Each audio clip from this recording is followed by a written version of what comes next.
Warga gempar. Gadis buruk rupa lahirkan bayi berwajah babi. Ternyata, di sebuah desa kecil yang tersembunyi di tengah hutan lebat, hiduplah seorang gadis bernama Narti. Hidupnya adalah cerita tentang perjuangan dan ketabahan, yang terbungkus dalam kemiskinan yang tak pernah memberinya jeda. Narti dilahirkan dari keluarga yang miskin, dan sejak kecil ia telah terbiasa dengan kekurangan. Ayahnya pergi meninggalkan keluarga saat ia masih bayi, sementara ibunya, seorang wanita lemah yang sering sakit-sakitan, berjuang sendirian untuk menghidupi mereka berdua. Narti tidak memiliki rupa yang dianggap menarik oleh orang-orang di desanya.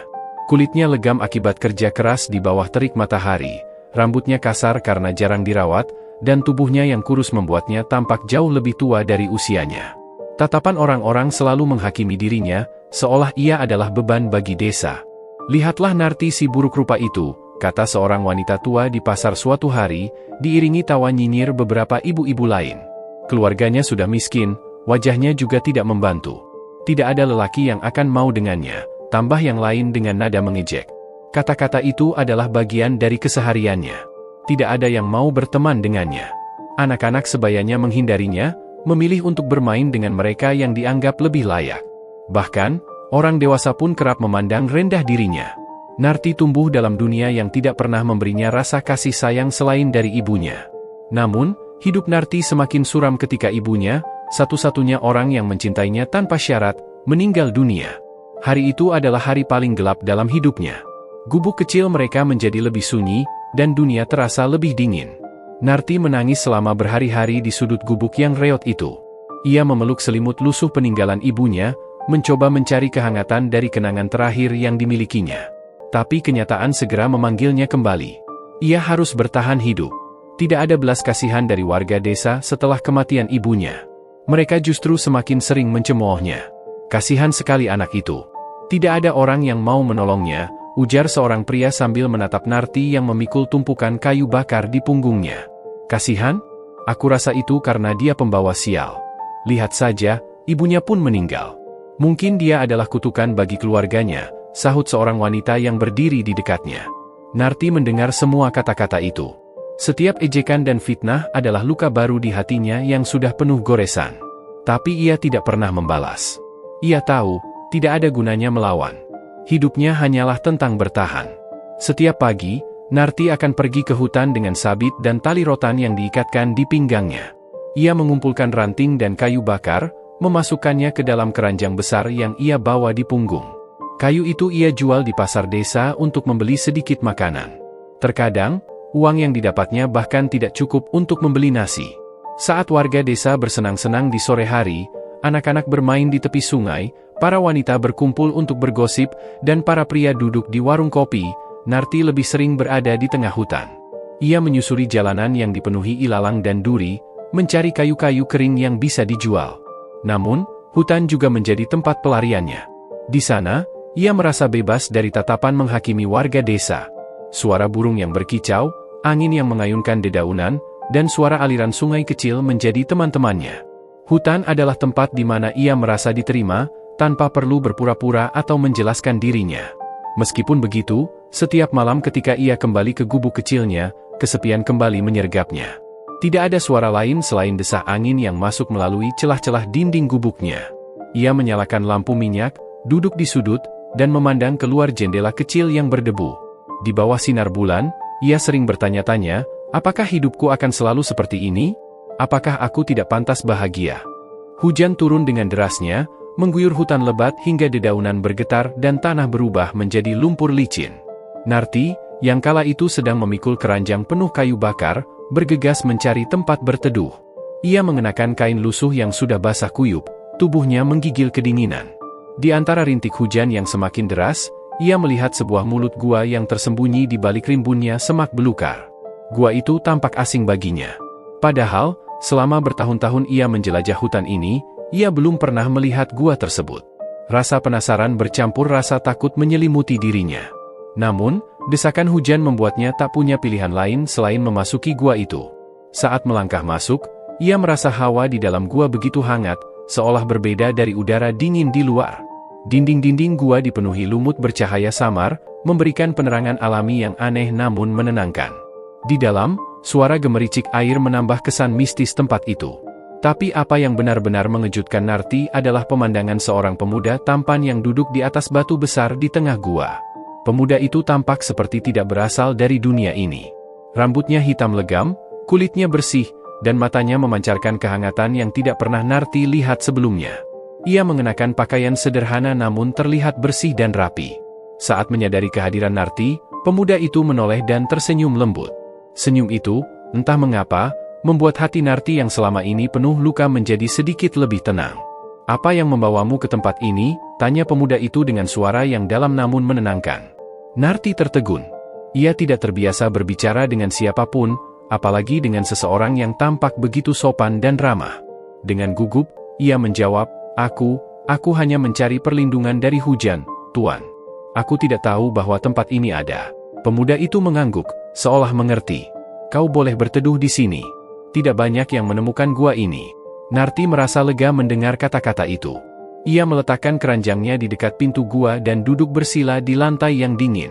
Ia memperhatikan pemuda itu dari sudut matanya. Tidak ada kesan ancaman atau niat jahat dari pria tersebut. Malah, keberadaannya memberi rasa aman yang belum pernah Narti rasakan sebelumnya. "Kau sering ke hutan?" tanya pemuda itu, memecah keheningan. Narti mengangguk perlahan. "Aku sering mencari kayu bakar dan daun-daunan di sini. Itu satu-satunya cara aku bisa bertahan hidup." Pemuda itu menatapnya dengan penuh perhatian. "Kau tinggal sendirian?" Pertanyaan itu membuat Narti merasa dadanya sedikit sesak.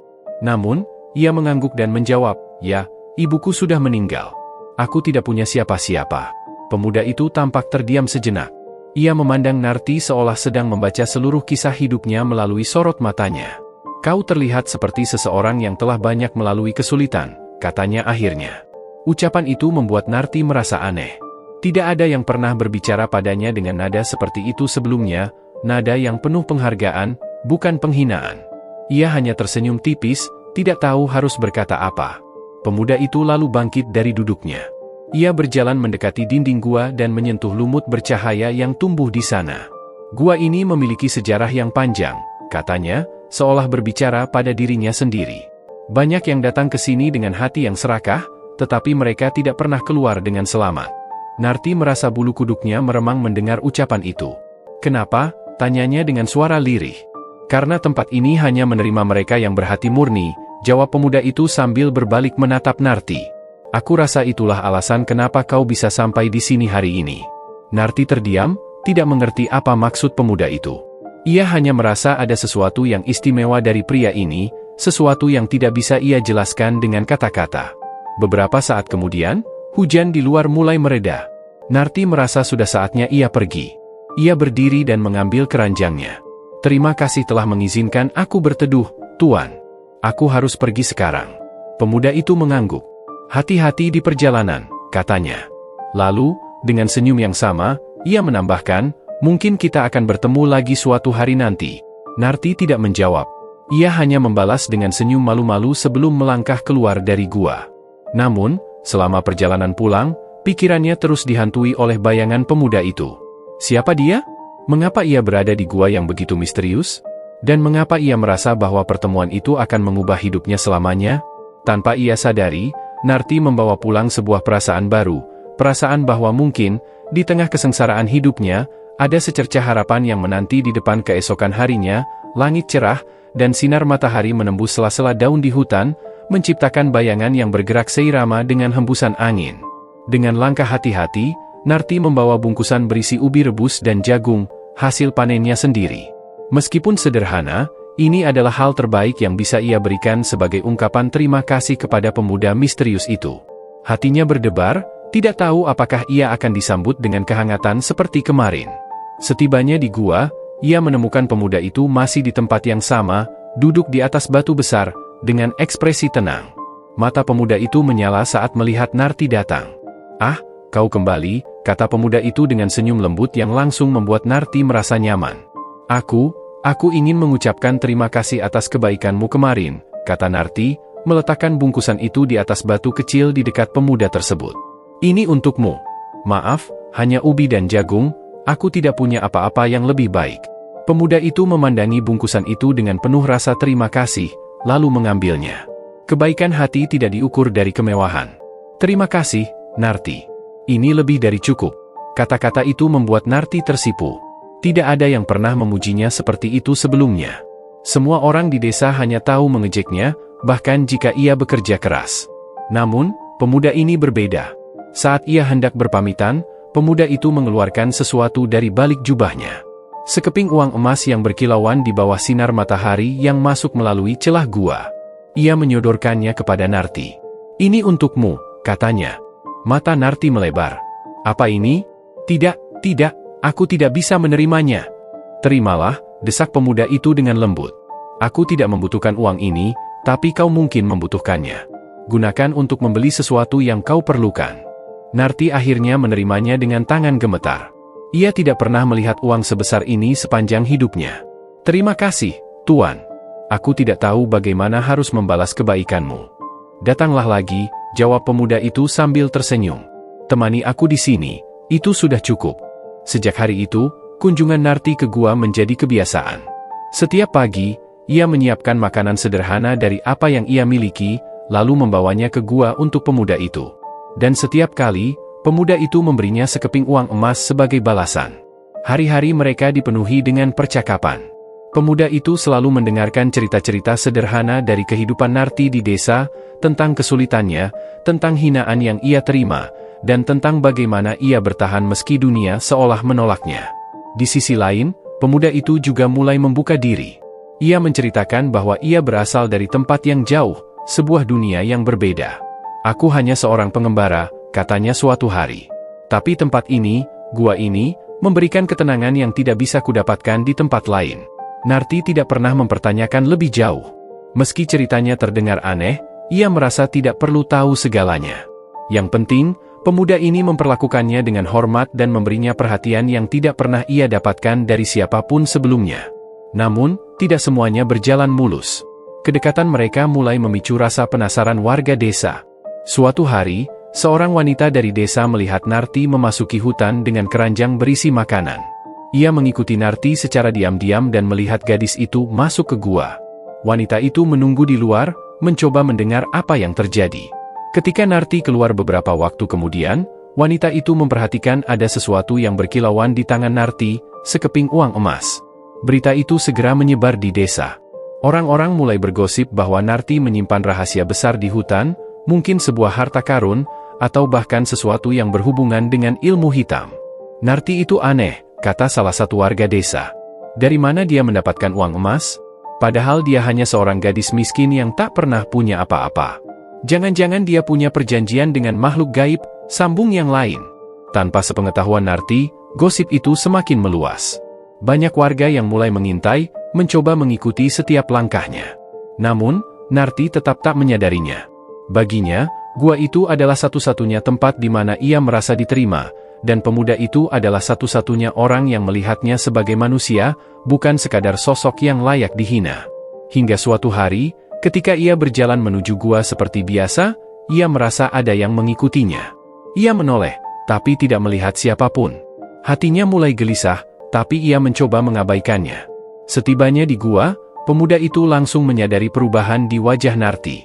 "Ada apa?" tanyanya dengan nada khawatir. "Aku merasa ada yang mengikutiku," jawab Narti pelan. Pemuda itu terdiam sejenak, matanya memancarkan kecemasan. Warga desa curiga, bukan? Narti mengangguk. "Mungkin. Aku tidak tahu apa yang mereka pikirkan, tapi aku takut mereka akan membuat masalah." Pemuda itu mendesah. "Jangan khawatir. Aku tidak akan membiarkan mereka menyakitimu." Namun, dalam hati, Narti tahu bahwa ini adalah awal dari konflik yang lebih besar. Keesokan harinya, Narti berjalan ke pasar dengan rasa lega di hati. Uang emas yang diberikan pemuda misterius itu telah ia gunakan untuk membeli beras, garam, dan kain sederhana untuk mengganti pakaian lusuhnya. Ini adalah kali pertama dalam hidupnya ia merasa memiliki kendali atas hidupnya sendiri, meskipun kecil. Namun, ia tidak menyadari bahwa kehadirannya di pasar akan menimbulkan badai baru. Saat ia sibuk memilih beras di lapak seorang pedagang tua, beberapa warga desa memandangnya dengan tatapan penuh curiga. Mereka berbisik-bisik, suaranya cukup keras hingga Narti bisa mendengar sepintas. "Dari mana Narti punya uang untuk beli beras?" bisik seorang wanita bertubuh gemuk. "Bukannya dia miskin?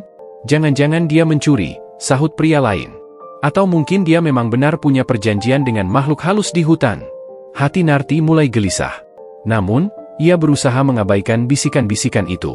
Setelah membayar pedagang dengan uang perak hasil kembalian dari sekeping emas yang sebelumnya ia tukarkan, ia melanjutkan langkahnya ke lapak lain. Tapi, setiap langkahnya diiringi oleh tatapan mencela. Saat Narti membeli kain di salah satu toko kecil, seorang wanita tua yang menjadi pemilik toko bertanya dengan nada menyindir, "Narti, dari mana kau punya uang untuk membeli kain ini? Bukankah biasanya kau hanya mengambil sisa-sisa kain perca dari kami?" Narti terdiam sejenak, mencoba mencari jawaban yang tidak menimbulkan lebih banyak pertanyaan. "Ini, hasil tabunganku, Bu. Aku sudah lama menabung." Wanita tua itu mendengus tak percaya. "Tabungan? Kau hampir tidak pernah punya uang untuk makan. Bagaimana bisa menabung?" Kata-kata itu terdengar cukup keras hingga beberapa orang di sekitar toko mulai berkumpul. Bisikan berubah menjadi tudingan. "Dia pasti mencuri dari seseorang," teriak seorang pria paruh baya. "Benar, siapa lagi yang mau memberi uang emas pada Narti?" tambah yang lain. Kerumunan semakin ramai, dan suara-suara itu mulai menusuk hati Narti. Ia mencoba menjelaskan, "Aku tidak mencuri. Aku mendapatkannya dengan cara yang benar." Namun, warga tidak percaya. Mereka mulai mendekat, melingkari Narti seperti serigala yang mengepung mangsanya. "Kau pasti menyembunyikan sesuatu di rumahmu," teriak seorang wanita muda dengan penuh kebencian. "Jangan-jangan dia menyimpan harta curian." Wajah Narti memerah, bukan karena rasa malu, tetapi karena ketakutan. Ia tahu bahwa warga desa tidak akan mudah diyakinkan. Tatapan mata mereka penuh dengan kecurigaan dan iri hati. Ia hanya seorang gadis miskin yang tidak punya siapa-siapa untuk membelanya. Akhirnya, kepala desa datang setelah mendengar keributan itu. Pria tua berwajah keras itu menghampiri kerumunan dan bertanya dengan suara tegas, "Apa yang terjadi di sini?" Seorang pria dari kerumunan maju dan menunjuk ke arah Narti. Dia membeli barang-barang dengan uang emas, Pak Kepala Desa. Tidak masuk akal seorang seperti dia memiliki uang sebanyak itu. "Kami yakin dia mencuri." Kepala desa mengernyitkan dahi dan menatap Narti dengan tajam. "Apa yang kau katakan tentang ini, Narti? Dari mana kau mendapatkan uang itu?" Narti menundukkan kepalanya, mencoba menenangkan diri. Aku mendapatkannya dari seseorang yang menolongku di hutan. Aku tidak mencuri, aku bersumpah." Kepala desa menggelengkan kepala. "Seseorang yang menolongmu? Siapa orang itu? Kenapa dia memberimu uang emas?" Cerita ini terdengar tidak masuk akal. Narti terdiam, tidak tahu harus berkata apa. Ia tahu jika ia menyebutkan pemuda misterius itu, cerita akan semakin rumit. Ia tidak ingin melibatkan pemuda itu dalam masalah ini. "Jika kau tidak bisa memberikan penjelasan yang masuk akal, maka kami harus menyelidiki ini lebih jauh," ujar kepala desa. "Besok pagi, kami akan datang ke rumahmu. Jika kau memang tidak bersalah, kau tidak perlu takut." Warga mulai bersorak, merasa puas dengan keputusan itu. Namun, bagi Narti, ancaman itu membuat jantungnya berdegup kencang. Ia tahu warga tidak akan berhenti hanya dengan menyelidiki rumahnya. Mereka akan terus mencari cara untuk menjatuhkannya, apapun alasannya. Malam itu, di gubuknya yang sederhana, Narti duduk merenung di depan lentera kecil yang hampir kehabisan minyak. Ia merasa lelah, bukan hanya secara fisik, tetapi juga secara emosional.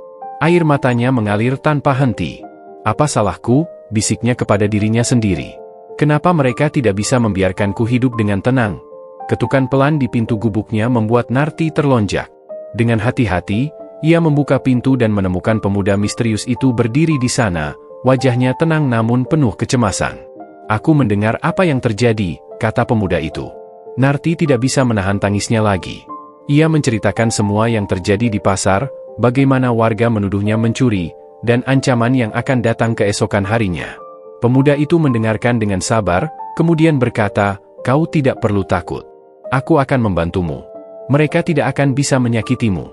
Hari-hari Narti dipenuhi dengan debaran hati yang tidak pernah ia rasakan sebelumnya. Setiap pagi, ia bangun dengan semangat baru, meskipun hidupnya di desa masih diliputi hinaan dan cemoohan.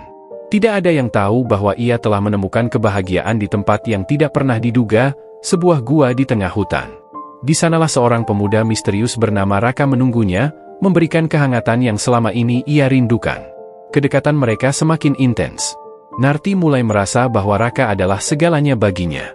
Ia adalah tempat ia mencurahkan isi hati, seseorang yang mendengarkan keluhannya tanpa menghakimi, dan yang terpenting, seseorang yang mencintainya tanpa memandang rupa atau statusnya. Namun, hubungan ini tidak seperti hubungan biasa. Raka selalu memperingatkan Narti dengan nada serius setiap kali mereka berbicara. "Kau tidak boleh memberitahu siapapun tentang aku," kata Raka sambil menggenggam tangan Narti erat. "Jika mereka tahu, semua ini akan berakhir. Mereka tidak akan mengerti, dan aku tidak ingin kehilanganmu." Narti, yang belum pernah merasakan cinta sebelumnya, menurut tanpa banyak bertanya. Ia terlalu takut kehilangan Raka, satu-satunya orang yang membuatnya merasa berharga. "Tenang saja, Raka," jawab Narti dengan suara lembut.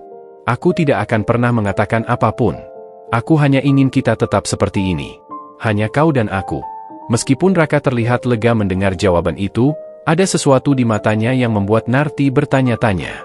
Sorot matanya seperti menyimpan rahasia besar, sesuatu yang ia sembunyikan bahkan dari Narti. Setiap kali malam tiba, Narti merasa dunia miliknya hanya ada di gua itu. Mereka sering duduk berdampingan di bawah sinar rembulan yang mengintip dari celah-celah gua. Raka akan memeluknya erat, membuatnya merasa aman, seolah-olah semua masalah di dunia ini tidak ada. Namun, hubungan mereka tidak pernah sepenuhnya bebas dari rasa khawatir. "Kenapa kau tidak pernah keluar dari gua ini, Raka?" tanya Narti suatu malam. Raka terdiam sejenak, matanya menatap ke arah langit-langit gua. "Aku punya alasan, Narti. Alasan yang sulit untuk kau pahami. Tapi percayalah, aku ada di sini karena aku ingin bersamamu." Jawaban itu membuat Narti terdiam. Ia ingin tahu lebih banyak, tetapi ia tidak ingin membuat Raka merasa terganggu. Baginya, keberadaan Raka saja sudah cukup. Hubungan mereka semakin dalam, tetapi juga semakin tertutup. Narti menjadi lebih berhati-hati setiap kali ia pergi ke hutan. Ia memastikan tidak ada yang mengikutinya atau memperhatikan keberadaannya. Namun, di balik semua kebahagiaan itu, Narti mulai merasakan sesuatu yang aneh. Setiap kali ia berbicara tentang masa depan, Raka selalu menghindar. Ia juga tidak pernah menyebut keluarganya, asal-usulnya, atau alasan mengapa ia tinggal di gua itu. "Apakah kau akan selalu bersamaku, Raka?" tanya Narti dengan nada penuh harap. Raka tersenyum kecil, tetapi senyuman itu terasa pahit. "Selama aku bisa, Narti. Aku akan selalu bersamamu." Jawaban itu membuat Narti merasa tidak nyaman, tetapi ia menepis perasaan itu jauh-jauh. Ia tidak ingin merusak apa yang mereka miliki. Namun, dunia di luar gua tidak sebaik dan seindah dunia kecil mereka. Warga desa mulai memperhatikan perubahan dalam diri Narti.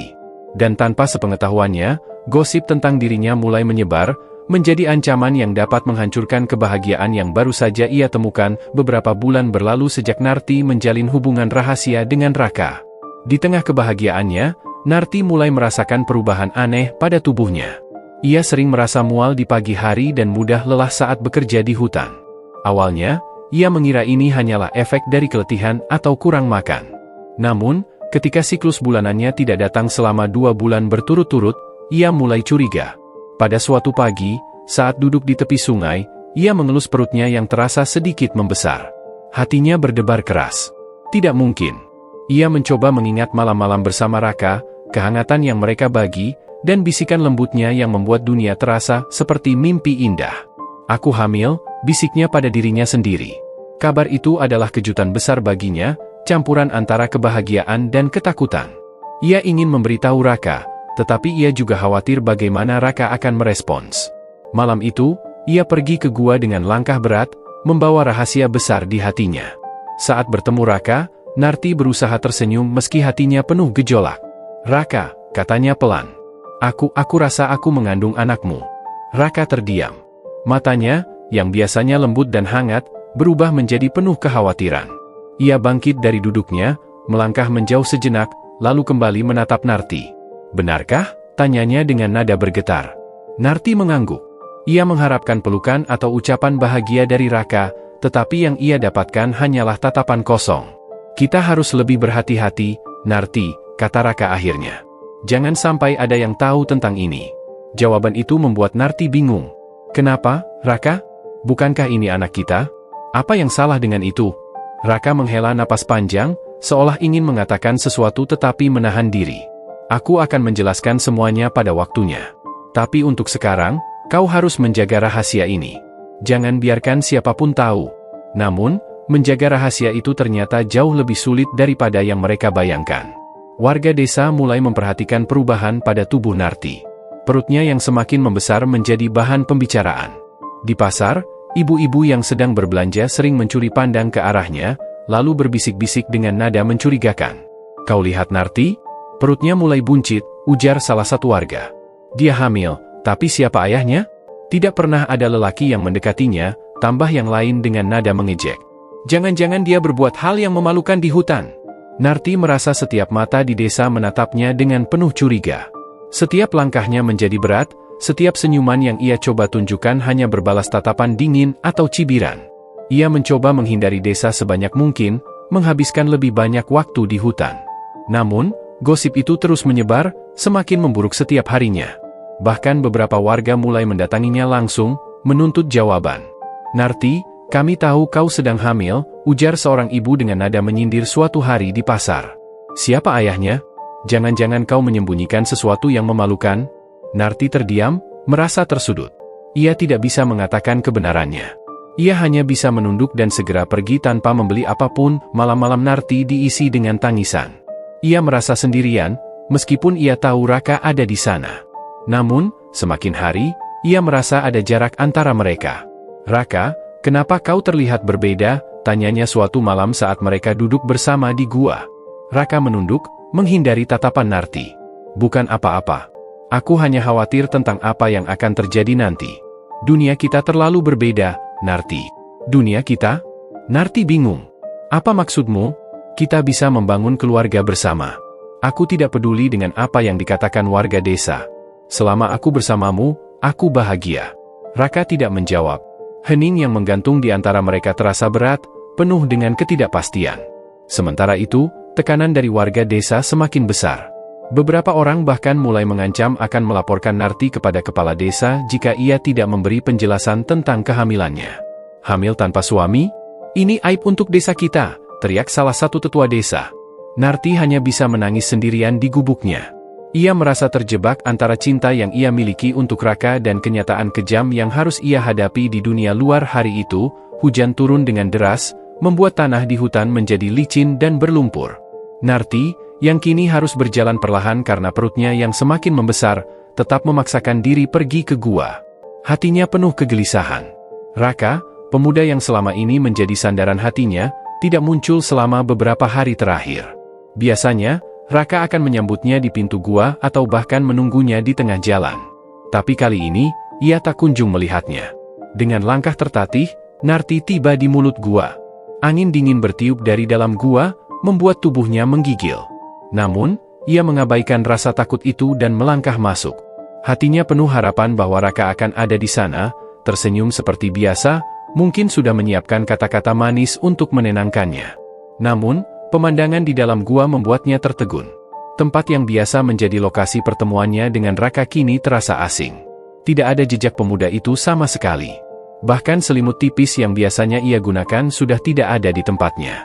Narti berjalan lebih dalam, berharap menemukan Raka. Namun, langkahnya terhenti saat ia melihat sesuatu di atas batu besar, tempat Raka biasanya duduk. Seekor babi hutan besar sedang meringkuk di sana, tidur dengan tenang. Nafasnya berat dan kasar, dan tubuhnya yang besar tampak menutupi hampir seluruh permukaan batu. Narti terpaku. Tubuhnya gemetar, bukan hanya karena kaget, tetapi juga karena firasat buruk yang mulai merasuk di hatinya. Raka, panggilnya dengan suara bergetar. Babi hutan itu membuka matanya perlahan. Mata kuningnya yang tajam menatap langsung ke arah Narti. Dalam sekejap, hewan itu berdiri, memperlihatkan tubuhnya yang kekar dan gadingnya yang panjang. Narti mundur beberapa langkah, takut kalau hewan itu akan menyerangnya. Namun, babi hutan itu tidak bergerak mendekat. Sebaliknya, ia hanya menatap Narti dengan tatapan yang aneh. Seolah-olah ia mengenal Narti. Air mata mulai menggenang di mata Narti. Ia merasa bingung, terluka, dan penuh ketidakpastian. Apa yang terjadi? Di mana Raka? Bisiknya, meski ia tahu tidak ada yang bisa menjawabnya. Setelah beberapa saat, babi hutan itu melangkah pergi ke arah bagian terdalam gua, menghilang dalam kegelapan. Narti, yang terlalu takut untuk mengikutinya, hanya berdiri di sana dengan lutut yang terasa lemas. Narti duduk di atas tanah gua, memeluk lututnya erat-erat. Pikirannya dipenuhi dengan berbagai pertanyaan yang tak terjawab. Kenapa Raka menghilang? Apa yang terjadi dengannya? Apakah ia meninggalkanku begitu saja? Ia mencoba mengingat semua kenangan mereka bersama. Kata-kata manis yang diucapkan Raka, sentuhan lembutnya, dan janji-janji yang ia buat. Semua itu kini terasa seperti ilusi, seolah-olah tidak pernah nyata. Namun, ada sesuatu yang mengusik pikirannya. Kemunculan babi hutan besar itu di tempat Raka biasanya berada membuatnya merasa ada hubungan yang aneh antara keduanya. Tapi itu tidak masuk akal. Bagaimana mungkin Raka, pemuda tampan yang penuh perhatian, bisa berkaitan dengan makhluk liar seperti itu? Hujan di luar semakin deras, namun Narti tidak peduli. Ia duduk di sana selama berjam-jam, berharap Raka akan kembali. Namun, harapan itu perlahan memudar seiring waktu berlalu. Saat malam mulai turun, Narti memutuskan untuk kembali ke desanya. Dengan langkah berat, ia meninggalkan gua itu, membawa luka di hatinya yang semakin dalam. Ia merasa ditinggalkan, dikhianati oleh satu-satunya orang yang pernah memberinya kebahagiaan. Namun, di tengah rasa sakit itu, Narti bertekad untuk bertahan. Ia sadar bahwa ia tidak hanya harus hidup untuk dirinya sendiri, tetapi juga untuk anak yang kini tumbuh di dalam perutnya. Kembalinya Narti ke desa tanpa semangat di wajahnya tidak luput dari perhatian warga desa. Mereka terus memandangnya dengan penuh kecurigaan dan gosip semakin menggila. Aku dengar Narti sering pergi ke hutan untuk bertemu seseorang, kata seorang ibu di pasar. Siapapun itu, pasti dia meninggalkan Narti begitu tahu dia hamil. Memalukan sekali, balas yang lain. Narti benar-benar pembawa sial, tambah seorang pria tua. Hidupnya penuh aib sejak dulu. Sekarang dia bahkan membawa bayi tanpa ayah. Narti hanya bisa menahan air mata saat mendengar kata-kata itu. Namun, jauh di dalam hatinya, ia merasa luka terbesarnya bukan dari cemoohan warga, melainkan dari rasa kehilangan Raka yang tak bisa ia jelaskan. Ia tidak tahu bahwa misteri pemuda itu, serta kebenaran tentang dirinya, akan segera terungkap dengan cara yang tidak pernah ia duga. Malam itu, hujan deras mengguyur desa tanpa henti. Angin berhembus kencang, membuat atap gubuk kecil Narti berderit seolah akan runtuh.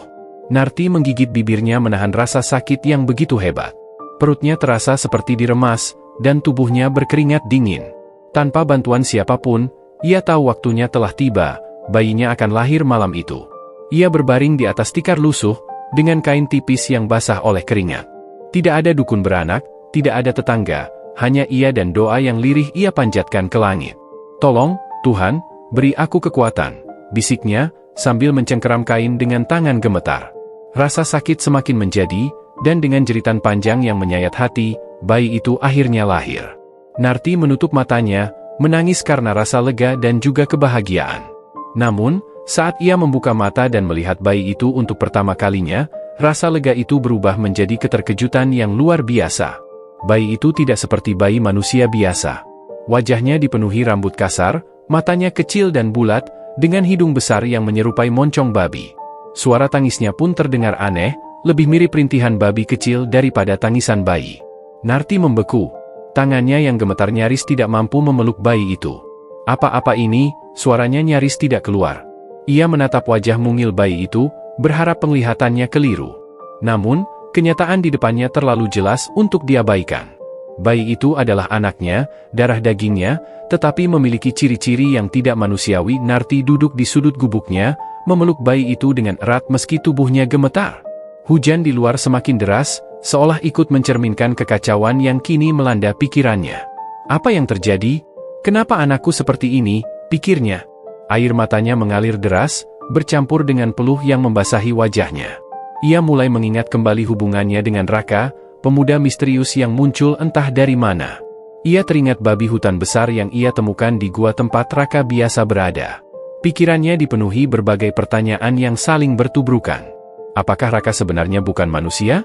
Apakah ini sebabnya ia selalu menyuruh Narti untuk merahasiakan hubungan mereka? Namun, tidak peduli apapun jawabannya, satu hal yang pasti, bayi itu adalah anaknya. Tidak peduli bagaimana wujudnya, ia adalah darah dagingnya, dan Narti merasa harus melindunginya dari apapun. Pagi harinya, tangisan aneh bayi itu terdengar hingga ke rumah-rumah tetangga. Warga desa yang sudah lama curiga akhirnya memberanikan diri mendatangi gubuk Narti. Mereka mengetuk pintu dengan keras, memanggil-manggil namanya. "Narti, apa yang kau sembunyikan di dalam?" Suara seorang pria tua terdengar. Narti, yang masih lemah pasca melahirkan, tidak punya tenaga untuk melawan. Dengan hati-hati, ia membungkus bayinya dengan kain lusuh dan membuka pintu. Wajahnya pucat, namun ia berusaha menutupi kegugupan. Namun, salah satu warga mendekati Narti dengan cepat dan menarik kain yang membungkus bayi itu. Teriakan keras terdengar. "Astaga! Apa ini?" Bayinya berbentuk seperti babi. Kerumunan warga langsung gempar. Beberapa dari mereka mundur dengan wajah ketakutan, sementara yang lain menatap Narti dengan pandangan penuh tuduhan. "Dia pasti menggunakan ilmu hitam. Bayinya ini bukan manusia. Ini anak setan. Sudah kukatakan, Narti itu pembawa sial." Narti mencoba melindungi bayinya, memeluknya erat di dadanya. "Jangan sentuh anakku. Dia tidak bersalah," jeritnya. Namun, warga desa tidak peduli. Mereka mulai melemparkan hinaan, bahkan batu kecil, ke arah Narti. "Ini semua karena kau, Narti. Desa ini jadi terkutuk sejak kau tinggal di sini," teriak seorang wanita tua. Ketakutan dan kemarahan menguasai warga desa. Beberapa dari mereka mulai menyarankan agar Narti diusir dari desa, sementara yang lain bahkan mengusulkan agar bayi itu dibuang ke hutan untuk mengakhiri kutukan. Di tengah kerumunan yang semakin beringas, Narti hanya bisa menangis. Ia merasa tak berdaya, namun di dalam hatinya ada nyala kecil yang terus bertahan, cinta seorang ibu kepada anaknya. "Dia anakku. Aku tidak peduli apapun yang kalian katakan," teriak Narti dengan suara serak. "Aku tidak akan pernah meninggalkannya." Namun, kerumunan tidak mau mendengar. Mereka semakin mendekat, mengintimidasi Narti hingga ia terpojok di sudut gubuknya. Namun, sebelum situasi semakin buruk, langit tiba-tiba dipenuhi kilatan petir yang menyambar tanpa henti. Hujan deras yang sebelumnya reda kembali mengguyur dengan deras. Angin kencang bertiup, membuat warga desa terpaksa mundur dan mencari tempat berlindung. Di tengah kekacauan itu, Narti memanfaatkan kesempatan untuk lari ke hutan bersama bayinya. Ia tidak tahu kemana harus pergi, tetapi ia tahu bahwa ia harus melindungi anaknya dari warga desa yang penuh kebencian. Dengan nafas terengah-engah, Narti akhirnya tiba di gua tempat ia pertama kali bertemu Raka. Ia berharap bahwa ada jawaban di sana, atau setidaknya perlindungan. Namun, gua itu kosong, seperti terakhir kali ia ke sana. Tidak ada tanda-tanda Raka atau babi hutan besar yang pernah ia lihat. Narti duduk di sudut gua, memeluk bayinya yang kini terdiam. Air matanya terus mengalir. "Apa yang harus aku lakukan?" bisiknya, berharap ada yang mendengar. Ia tidak tahu bahwa perjalanan hidupnya dan anaknya baru saja dimulai, dan bahwa jawaban atas semua pertanyaannya masih tersembunyi di balik misteri gua itu. Keheningan yang menyelimuti gua itu terasa sangat kontras dengan kekacauan yang terjadi di luar sana. Hujan terus mengguyur deras, dan angin kencang merobek ranting pohon yang melayang di udara. Narti duduk di sudut gua, memeluk bayi itu dengan erat, mencoba menenangkan dirinya meski ketakutan terus menggerogoti hati. Ketakutan yang ia rasakan bukan hanya karena penampilannya yang berbeda dari bayi manusia biasa, tetapi juga karena ancaman dari warga desa. Mereka sudah cukup kejam, dan Narti tahu bahwa jika mereka mengetahui tentang bayinya, mereka tidak akan segan-segan untuk melakukan hal yang lebih buruk. "Apa yang harus aku lakukan?" Narti bergumam dengan suara hampir tak terdengar. Matanya yang merah penuh air mata menatap bayinya, yang kini terbaring dalam pelukannya.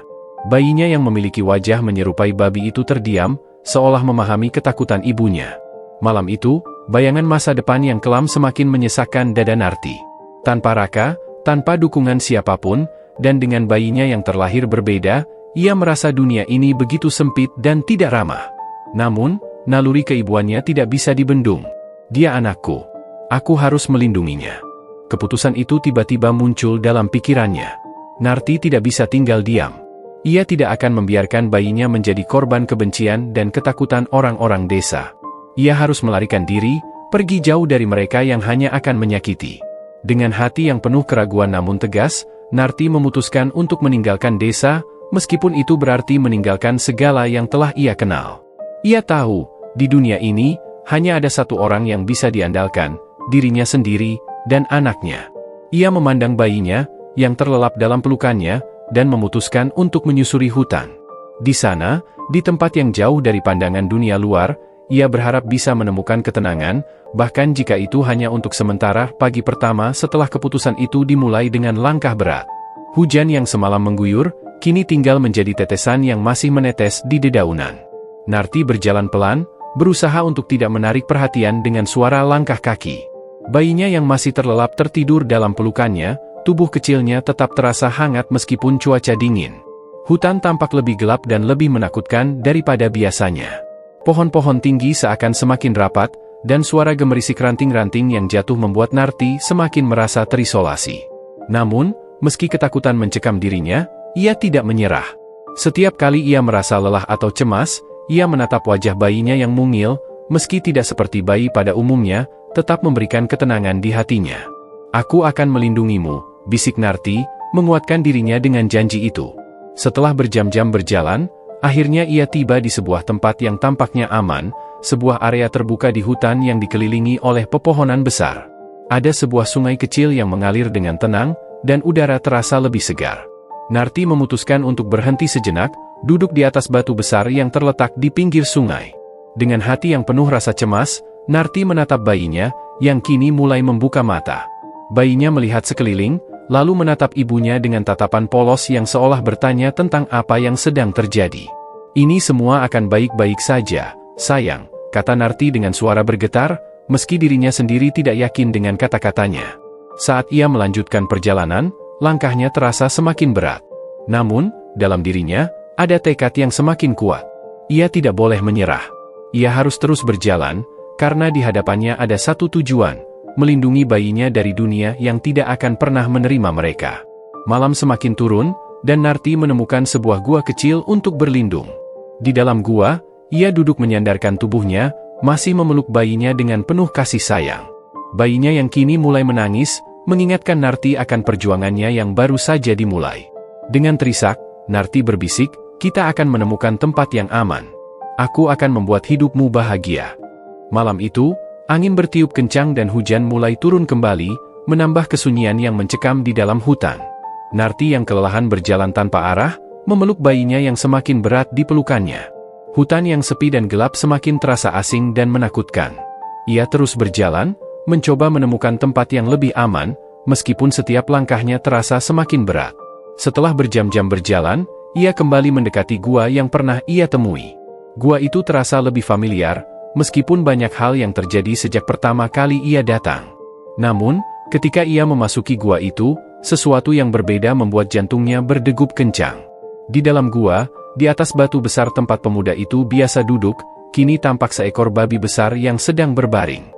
Babi itu menatap Narti dengan mata yang tidak biasa, seolah ada sesuatu yang lebih dari sekadar binatang biasa di dalam tatapannya. Narti terkejut, tetapi keheranannya berubah menjadi ketakutan. "Apa-apa yang kau lakukan di sini?" tanyanya dengan suara gemetar, meskipun dalam hatinya ia merasa ada sesuatu yang salah. Babi itu tiba-tiba bergerak, berdiri dengan anggun meskipun tubuhnya yang besar tampak tidak proporsional. Perlahan-lahan, tubuhnya mulai berubah. Kulitnya yang kasar dan berbulu mulai memudar, mengungkapkan seorang pria tinggi dengan wajah yang sangat mirip dengan pemuda yang pernah ia temui. Meskipun kali ini, matanya yang tajam dan dalam menunjukkan sesuatu yang lebih dari sekadar manusia biasa. "Jangan takut, Narti," suara pria itu terdengar lembut, meski ada ketegangan yang tak bisa disembunyikan. "Aku adalah penjaga hutan ini. Aku menyamar sebagai pemuda untuk mendekatimu." Narti membeku di tempatnya. Suara pria itu kini terdengar lebih familiar, meskipun ada sesuatu yang menakutkan dalam kata-katanya. "Apa maksudmu? Siapa sebenarnya dirimu?" Pria itu tersenyum tipis, lalu mengangguk pelan. "Aku adalah siluman babi, yang ditugaskan untuk menjaga hutan ini. Aku bisa berubah bentuk, dan selama bertahun-tahun aku menyaksikan kehidupanmu, Narti. Dan aku tahu bayi yang kau bawa itu adalah darah dagingku." Narti merasa tubuhnya lemas. Kata-kata itu seolah menghantamnya seperti petir. "Bayi ini adalah darah dagingmu?" ia bertanya, tidak percaya dengan apa yang baru saja didengarnya. Pria itu mengangguk. "Ya, Narti. Bayi itu adalah anak kita. Kau dan aku telah dipertemukan oleh takdir." Ia akan menjadi penjaga hutan selanjutnya setelah aku, tapi ia memerlukan waktu untuk tumbuh dan belajar. Narti merasa pusing. Jantungnya berdegup kencang, dan seolah dunia di sekitarnya berputar. Bayi yang ia kandung, yang selama ini ia anggap sebagai anak manusia biasa, ternyata adalah anak dari siluman penjaga hutan? "Kenapa kau tidak memberitahuku sebelumnya?" kata Narti dengan suara penuh kebingungan dan kemarahan. "Kenapa kau membiarkan aku menderita seperti ini? Semua orang menghinaku, dan aku tidak tahu apa yang sebenarnya terjadi." Siluman babi itu menatap Narti dengan mata yang dalam, penuh penyesalan. "Aku tidak bisa mengungkapkan semuanya lebih awal. Aku terikat dengan hukum hutan, dan aku harus menjaga rahasia ini. Namun, sekarang saatnya kau tahu, Narti. Bayi itu bukanlah kutukan, dia adalah harapan, masa depan dari hutan ini." Narti terdiam, mencoba mencerna semuanya. Bayi yang ia rawat dengan penuh kasih sayang, yang wajahnya berbeda dari bayi manusia, kini ternyata adalah pewaris dari sebuah kekuatan besar. Narti tidak tahu apa yang harus ia rasakan. Apakah ia harus merasa bangga, atau justru semakin takut? "Jadi, apa yang harus aku lakukan sekarang?" Narti bertanya, suaranya hampir berbisik. "Aku tidak tahu apakah aku bisa menerima semuanya." Siluman itu melangkah mendekat, dan meskipun tubuhnya yang besar tampak mengintimidasi, ada kelembutan dalam tatapannya. "Kau tidak sendirian, Narti. Aku akan membantu kalian berdua. Kau dan anakmu akan aman di sini. Namun, perlu diingat, ada banyak kekuatan yang mengincar bayi kalian. Tidak semua orang atau makhluk akan mengerti peran yang akan ia jalankan. Aku akan melindunginya." Narti menatap bayi yang masih tidur di pelukannya, wajahnya penuh dengan keraguan. "Apakah aku siap untuk ini? Apakah aku siap untuk menjadi ibu dari penjaga hutan?" Siluman itu tersenyum dengan penuh kebijaksanaan. "Kau lebih kuat daripada yang kau kira, Narti. Dan tidak ada yang lebih pantas untuk melindungi bayi itu selain dirimu. Ingatlah, meskipun hutan ini penuh dengan rahasia, ini adalah rumah kalian sekarang. Kalian berdua dilindungi oleh kekuatan yang lebih besar daripada apapun di dunia ini." Narti merasa sedikit lega mendengar kata-kata itu, meskipun masih banyak hal yang belum ia pahami. Namun, satu hal yang ia tahu pasti, bayi itu adalah bagian dari takdirnya. Dan meskipun dunia tidak akan pernah menerima mereka, ia akan melindunginya dengan segala yang ia miliki. Ia menatap siluman itu dengan penuh tekad. "Aku akan menjaga bayi ini. Aku akan menjaga dia, meskipun dunia mungkin tidak akan pernah mengerti." Siluman babi itu mengangguk, dan dengan satu gerakan tangannya, ia mengubah gua kecil itu menjadi tempat yang lebih nyaman dan aman untuk mereka. "Kalian berdua akan baik-baik saja di sini. Tapi ingat, perjalananmu baru saja dimulai. Masa depan bayi itu adalah masa depan hutan ini, dan dunia akan mengenalnya suatu hari nanti." Narti menggenggam bayinya dengan erat. "Aku siap," gumamnya pelan, meskipun hatinya penuh dengan kecemasan yang tak terucapkan. Takdir mereka sudah ditentukan. Kini, ia hanya bisa berharap bahwa ia cukup kuat untuk menjalani apa yang sudah menanti mereka di masa depan. Waktu berlalu dengan cepat di dalam hutan yang sunyi. Narti, meski hidup jauh dari dunia manusia, akhirnya menemukan kedamaian yang tidak pernah ia rasakan sebelumnya. Hutan menjadi rumah baru baginya, tempat di mana ia dan anaknya dapat hidup tanpa takut dihina atau disakiti. Bayinya, yang kini tumbuh cepat, bukan hanya menjadi pelindung bagi alam sekitar, tetapi juga penanda bahwa kehidupan di luar sana masih bisa indah, meski dengan cara yang berbeda dari apa yang ia kenal. Setiap hari, Narti dan anaknya menjalani hidup yang penuh dengan kedamaian dan keseimbangan. Bayi itu, meskipun bentuk fisiknya berbeda, tumbuh menjadi makhluk yang kuat, tetapi lembut hatinya, menjaga setiap makhluk yang ada di hutan. Narti, dengan kasih sayang dan kebijaksanaan yang ia pelajari dari perjalanan hidupnya, menjadi ibu yang penuh perhatian. Mereka berdua adalah penjaga hutan yang tak tampak oleh mata manusia, namun keberadaan mereka terasa oleh setiap sudut alam yang mereka lindungi. Di desa yang dulu ia tinggalkan, kabar tentang kepergian Narti menyebar. Ada yang menduga bahwa ia mungkin telah meninggal, ada pula yang percaya bahwa ia telah direnggut oleh kekuatan gaib yang tak bisa dijelaskan. Namun, seorang dukun tua yang sudah lama dikenal di desa itu memberi penjelasan yang mengejutkan. Ia berkata bahwa Narti kini telah menjadi bagian dari alam gaib, tempat di mana dunia manusia dan alam tidak bisa lagi saling mengganggu. Warga desa mulai merenung, menyadari betapa keliru dan kejam mereka telah memperlakukan Narti selama ini. Namun, penyesalan mereka datang terlambat. Tidak ada lagi yang bisa mereka lakukan untuk memperbaiki apa yang telah mereka lakukan. Narti dan anaknya sudah jauh, berada dalam dunia yang lebih damai dan penuh cinta daripada dunia manusia yang pernah mereka kenal. Terkadang, ketika malam tiba dan angin berbisik lembut melalui pepohonan, terdengar suara babi hutan yang menggema di antara pepohonan. Warga desa mulai merasakan kehadiran mereka, sebuah tanda bahwa Narti dan anaknya, meskipun tidak pernah terlihat lagi, tetap menjaga hutan yang dulu mereka tinggali. Suara itu menjadi simbol bahwa kehidupan tidak selalu harus berjalan seperti yang kita harapkan, dan kadang-kadang, keberuntungan dan kebahagiaan datang dalam bentuk yang tak terduga. Pada akhirnya, Narti tidak hanya menjadi penjaga hutan, tetapi juga simbol ketahanan dan keberanian. Hanya ia yang tahu bahwa meskipun dunia luar mengabaikan dan menghinanya, di dalam hutan itu, ia dan anaknya menemukan cinta sejati dan kebahagiaan yang tak ternilai harganya. Mereka hidup damai, jauh dari keramaian, dan menjadi bagian abadi dari alam yang tak akan pernah dilupakan.